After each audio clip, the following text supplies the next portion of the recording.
Line up terbaik Timnas Indonesia di Piala Asia 2023. Timnas Indonesia dan Sintayong harus segera melupakan gagalnya menjadi tuan rumah Piala Dunia U20. Pasalnya Piala Asia sudah di depan mata. Jika proses naturalisasi berjalan sesuai rencana, maka akan ada 7 pemain naturalisasi yang akan memperkuat Timnas Indonesia. Dengan hadirnya 7 pemain naturalisasi, level permainan Timnas Indonesia diharapkan bisa lebih baik lagi. Hal tersebut bisa dibuktikan pada FIFA Match Day beberapa saat yang lalu. Adanya Jordi Amat dan Mark Klok mampu memberikan kontribusi besar untuk Timnas Indonesia.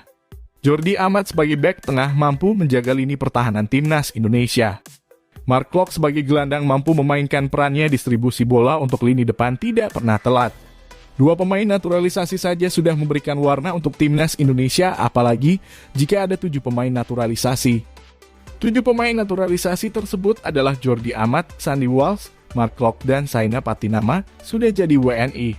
Sedangkan ada 3 pemain yang masih dalam proses naturalisasi yakni Justin Hubner, Ivar Jenner, dan Rafael Struijk. Pada Piala AFF 2022, Sandy Walsh tidak bisa bermain untuk Timnas Indonesia karena masih dibutuhkan untuk timnya KV Mechelen.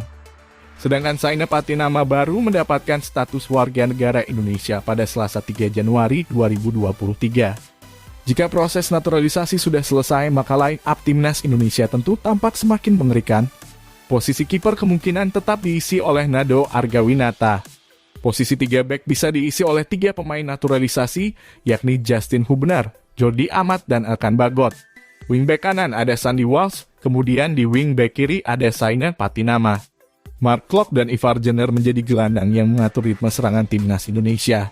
Sedang di lini depan ada Rafael Struijk, Witan Sulaiman, dan Dimas Derajat.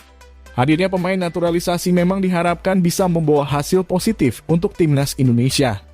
Lantas, apabila proses naturalisasi berjalan lancar dan 7 pemain tadi resmi menjadi WNI, apakah skuad Garuda bisa berbicara banyak di Piala Asia 2023? Mari kita nantikan. Demikian berita hari ini, nantikan berita bola tanah air dari kami, tentunya hanya di Balindo. Terima kasih.